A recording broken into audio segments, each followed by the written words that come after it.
Durante 20 anos, Mateus Rosé foi um fracasso. Nasceu em 1942, quase em simultâneo, com a fundação da Sográfica. E teve que esperar até 1962 para começar a dar os seus primeiros passos no caminho do sucesso. E então, a partir daí, as coisas foram indo por aí abaixo. Portanto, eu queria pôr claro que não fui um dos criadores do Mateus Rosé. Agora, se quiserem, pela mesma razão que eu não aceito louros que não são meus, também não abdico daqueles a que tenho direito. E durante a década de 80, realmente a minha vida era o Mateus Rosé por esse mundo. Calcorria o mundo todo, tinha uma equipa fabulosa de 5 gestores da área e 2 gestores de produto, aos quais eu dava, como dizia aqui o meu querido amigo muito bem, todo o poder. Nós fazíamos em conjunto um plano de marketing em novembro, para o ano seguinte. E havia apenas 3 coisas que eles não podiam fazer. Havia apenas 3, o plano era feito entre todos, e havia a estratégia para o ano seguinte.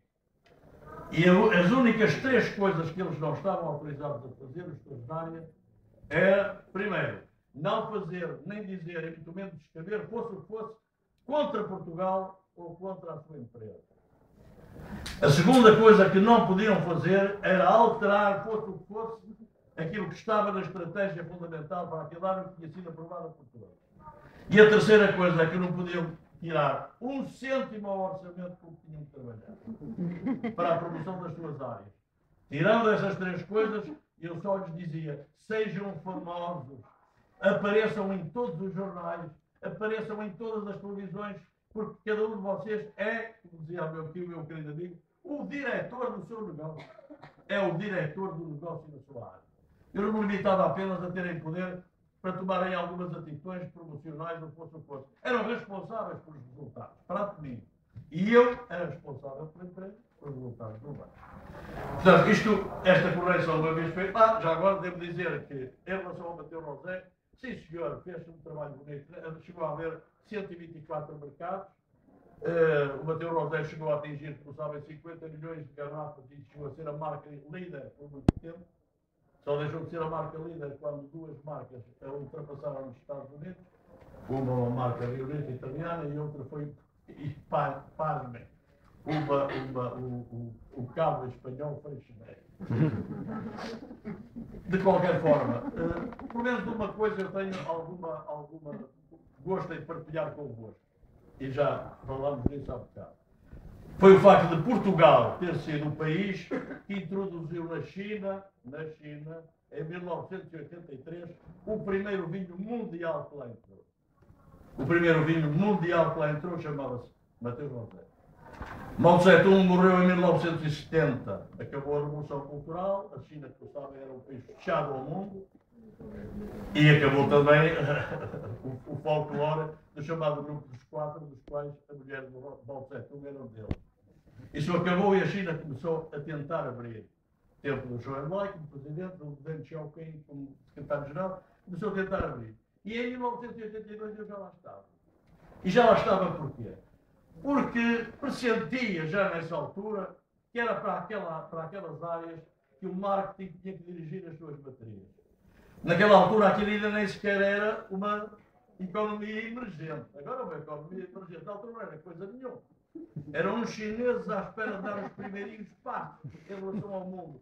De tal maneira que não lidavam diretamente com o Ocidente. Tinham umas almofadinhas para se ocupar disso. Eu meti o Mateus Rosé na China através de um paquistanês chamado Ayub Khan, que depois vinha a ser bastante amigo, que era o diretor das friendship stores da China, em Hong Kong e em Singapura, vendia artesanato chinês e tal. E, portanto, quero dizer que em 1983 o Mateus Rosé entrou na China e foi o primeiro vinho mundial que lá entrou. Isto também serve para repetir uma coisa que aqui já foi dita. Os portugueses, quando querem, também são capazes de chegar primeiro.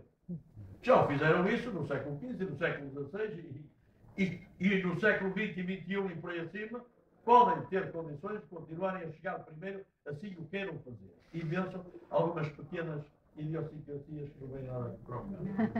Ora bom, mas eu não estou aqui para falar do Mateus Rosé, peço desculpa deste tempo que já vos fiz perder. Eu queria falar relativamente ao IPAM e àquilo que aquilo trouxe. E, sobretudo, falar de marketing. Mas eu não queria abordar o marketing pela mesma esfera interessante que eu já aqui ouvi, que é o marketing já em ação. O marketing e a atuação. Com testemunhos interessantíssimos que aqui ouvimos de pessoas que o põem no dia a dia da sua vida e que o ensinam também. Eu queria ir um pouco mais atrás. Eu queria ser para vocês hoje aqui uma espécie de um retrovisor. Aquilo que o retrovisor é para o automóvel. O facto de se olhar para o retrovisor não quer dizer que a gente quer andar para trás. Quer andar para a frente. Mas de vez em quando, palavra de honra, vale a pena dar uma espreita dela no retrovisor. Porque pode vir de trás, nas autoestradas os acidentes vêm sempre de trás. Portanto, vale a pena olhar para trás e ver alguma coisa do que está para trás, para ver daquilo que está para trás o que é que não se pode perder. E a outra imagem que eu gostava de vos deixar é a imagem do tronco da árvore. Porquê? O marketing é uma árvore que nunca mais parou de crescer. Como aqui foi dito há pouco, o primeiro estudo sobre marketing, muito tímido, nasceu na Michigan State University. Mas em 1950, um dos professores dessa universidade, um homem de seu nome, Jerome McCarthy, que foi o autor dos P's, do cérebro dos P's, que nós andamos sempre a falar, Jerome McCarthy publicou um livro chamado Basic Marketing. Quem o leu, já leu. Quem não leu, se tiver oportunidade, de ler. Foi a primeira obra séria que eu tenho lido relacionada com o marketing, já como aqui também foi dito, como ciência autónoma, embora, como todas as ciências, a fazer apelo a todas as outras ciências que são complementares. É claro que o marketing é uma ciência autónoma, mas evidentemente socorre da psicologia, que socorre da sociologia, que socorre da antropologia, socorre-se de outras doenças, de outras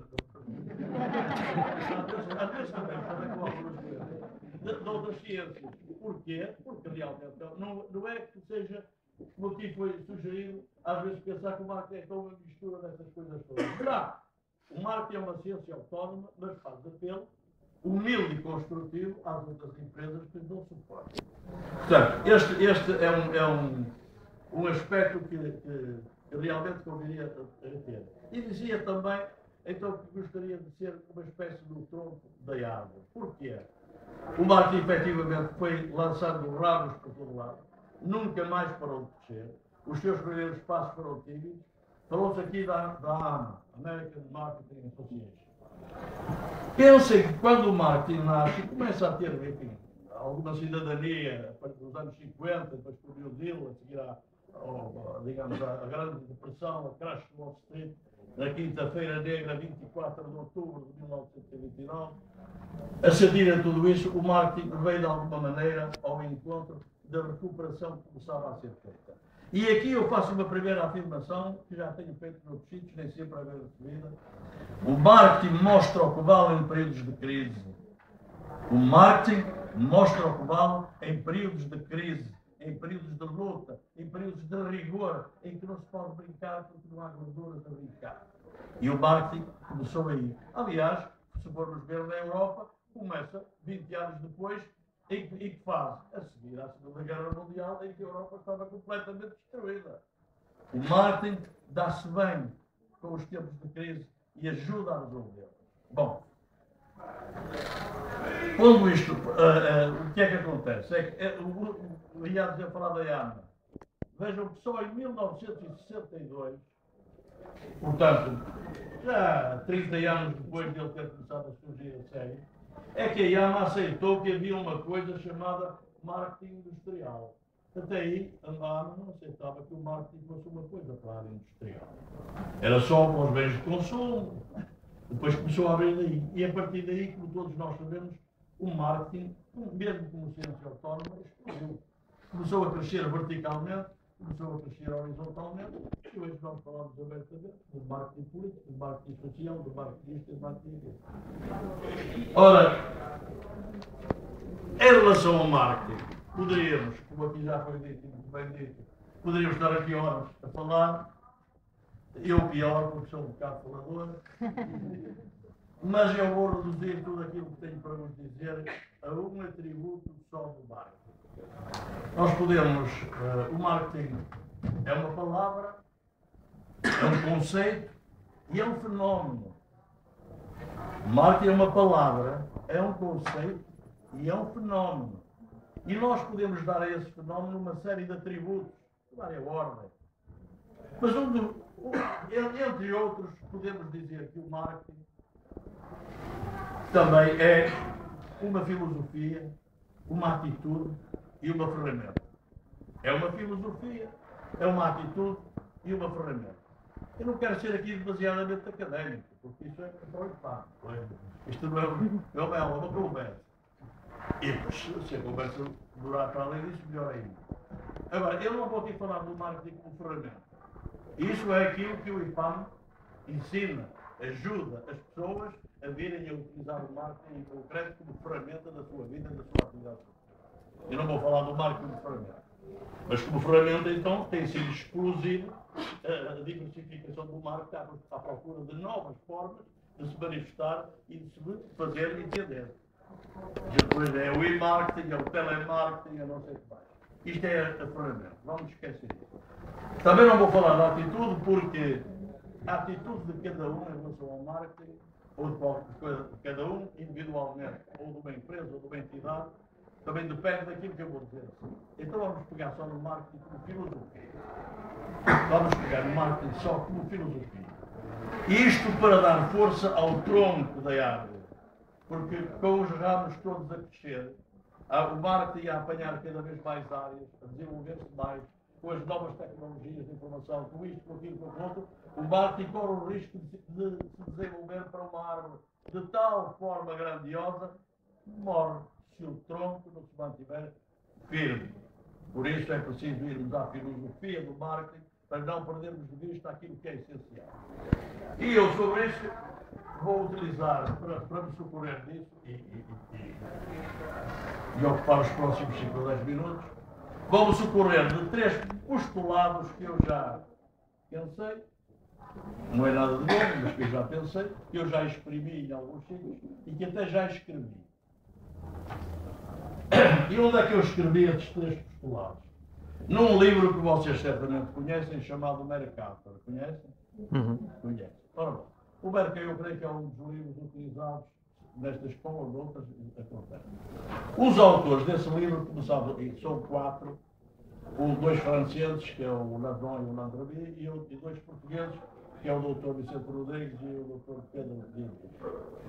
A convite deles eu escrevi prefácios para 3 edições desse livro. Para a 6ª edição em 1996, para a 9ª edição em 2000 e para a 10ª edição em 2004. No primeiro prefácio, eu disse esta coisa que não foi assim muito bem recebida por toda a gente, mas que já aqui foi abordada e bem, já não sei por qual dos interlocutores anteriores. Eu dizia que o marketing é, antes de mais nada e sobretudo, um fenómeno afetivo. Estão de acordo ou não? É um fenómeno afetivo. Há gente que acha que não. É isso afetivo. O marketing não é um fenómeno afetivo. O marketing é um fenómeno racional, é uma ciência, é uma técnica. O marketing é um fenómeno afetivo. Por esta razão muito simples.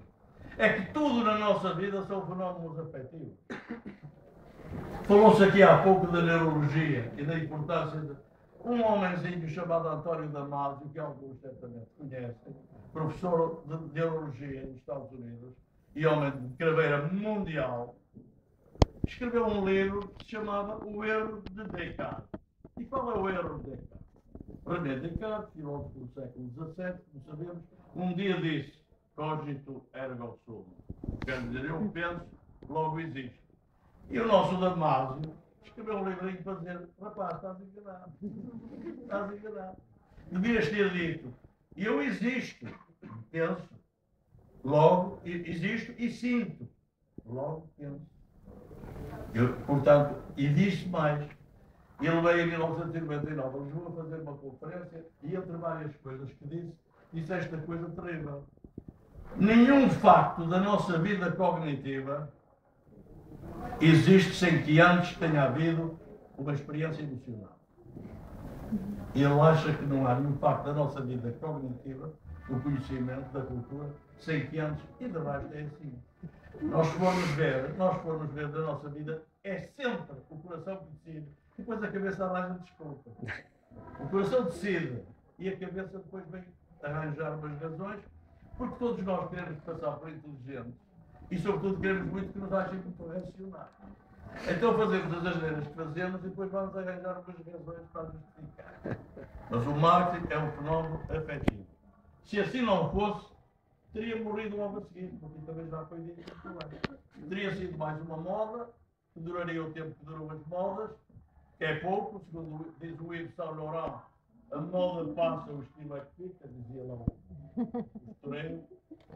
Ora, o que acontece, portanto, é que é um fenómeno afetivo. Segundo postulado, ainda mais atrevido que eu escrevi para a edição de 2000.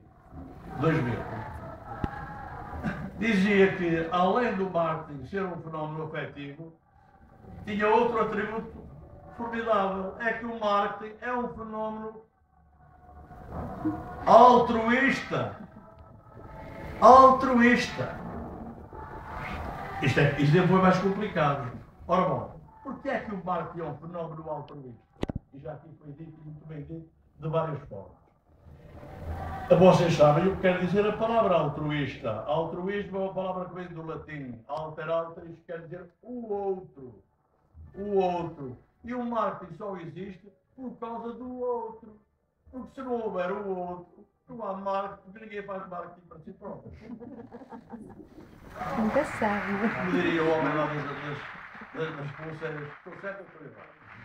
Portanto, o marketing existe por causa do outro. E quem é o outro? O outro, se é complicado, não é complicado. Nós, se quisermos de uma maneira genérica, podemos dizer o outro é o mercado. E pode, então as coisas ficam mais simplificadas. Mas não é assim. É que, como vamos ver, o outro é complicado. O outro é o mercado. Mas que mercado? O outro é o segmento do mercado que me interessa ou é outra coisa qualquer? No marketing económico, nós podemos dizer que o outro, já que eu vi várias vezes, é o consumidor. Se não é o consumidor, é o mediador. E então temos um marketing para o consumidor, temos um marketing para o mediador, temos um marketing para o armazenista, um marketing para o retalhista. Isso é sempre o mesmo marketing, mas ajustado ao tamanho, à dimensão, às necessidades e às preferências do outro. E é por isso que na vida prática, e eu tenho aqui à minha volta pessoas com experiência prática, muitas vezes aquilo que nós queremos fazer de bom como produtores para um consumidor não é exatamente o que interessa ao mediador, ao armazenista ou ao retalhista. Porque o armazenista ou o retalhista, o único produto em que ele está interessado é uma coisa chamada margem. Então, se eu tenho o mediador, faça dois produtores que mostram dois produtos, mesmo que um seja ótimo e de preço muito barato e o outro seja péssimo e de preço muito caro, claro que ao consumidor interessa ao primeiro, mas ao mediador interessa ao segundo, porque ele ganha mais dinheiro. Portanto, esse aspecto de avaliar também quais são as verdadeiras motivações do interlocutor, do outro, são importantes. Mas o marketing tem um âmbito muito mais abrangente, porque nós passamos do marketing para o marketing social, por exemplo. E quem é o outro no marketing social? É o carente, é o pobre, é o desgraçado, é o sem-abrigo, é aquele que precisa da nossa solidariedade. E aí a filosofia do marketing já não é uma filosofia igual àquela que utiliza relativamente ao marketing económico, mas é uma filosofia de solidariedade, é uma filosofia de civilidade. Mas é o mesmo marketing, é o sentido do outro. E se formos para a política, é a mesma coisa. O que é o outro? O outro é o eleitor. É quem eu tenho que passar uma mensagem com verdade e com rigor, para ele tomar as suas decisões a favor daquilo que eu considero que é melhor para ele. Esta é sempre a mesma filosofia. Finalmente, se o outro é a razão de ser do marketing, há duas exigências que se põem de imediato. Uma é conhecer o outro e respeitá-lo, conhecê-lo bem e respeitá-lo para avaliar em que é que realmente a minha atitude como marketeer vai ao encontro dele. Atenção, o marketing é altruísta, mas não é relativo, nem beneficente. É legítimo que se faça marketing para ir ao encontro dos benefícios do outro, do mercado, do que quiserem, obtendo disso uma legítima recompensa, obtendo disso uma legítima compensação, em que há uma partilha dos benefícios. Isto é o diálogo do marketing, é o win-win, como é que se diz. Ora bom, mas para terminar, se nós realmente, eu até, essa acho que tenho que ler, porque são dois parágrafos que eu gostava de ler exatamente como estão escritos. Se o fenómeno marketing, no fenómeno marketing, o outro, e se preferirmos podemos chamar o mercado, traz consigo uma dupla exigência. A exigência de saber quem é o outro, conhecê-lo e respeitá-lo. E outra exigência é como está o outro. Como está. O Ortega Gasset, filósofo que eu aprecio bastante, que dizia que el hombre es el hombre e sua circunstância. É o homem e a sua circunstância. E o marketeer tem que ter essa dupla visão. Quem é o outro e como é que ele está? Quem é que ele é e como é que ele está? Porque eu posso ter um cliente em qualquer área de atividade, interessadíssimo naquilo que eu tenho para lhe mostrar. Ele está interessado, eu estou interessado em lhe fornecer, mas acontece que o rapaz neste momento está um bocado mal de finanças. Está sem dinheiro, sem capacidade financeira. Eu vou ter que ponderar até que ponto é que posso correr o risco de lhe dar um crédito para fornecer. Altera a circunstância. Mas onde eu quero chegar com isto é o seguinte. Como está o outro, sobretudo como é que ele estará em relação à mensagem que pretendemos transmitir-lhe por uma certa razão ou com um certo objetivo. E agora aqui, e com isto vou terminar, e é aqui que o marketeer, marketeer, ao confrontar-se com estas duas exigências, tem que orientar as suas decisões. É aqui que o verdadeiro marketeer se defronta também com a sua própria escala de valores. Já foi também aqui abordado esse problema da escala de valores do marketeer. Essa sua escala de valores assentará normalmente num conjunto de princípios que são fruto da educação familiar, da educação que teve na IPAM, da formação moral, profissional, da sua circunstância e do seu meio, e que tudo junto contribuirão para o seu comportamento ético. E esse comportamento que quer o próprio, quer o outro, acabarão por avaliar, tirando daí as devidas consequências. Por isso eu terminaria dizendo o seguinte: para aquele marketeer que vê no outro apenas uma fonte e uma oportunidade de exploração abusiva, seja económica, seja social, seja política ou qualquer outra, tarde ou cedo o seu marketing lhe vai mostrar o que não vale.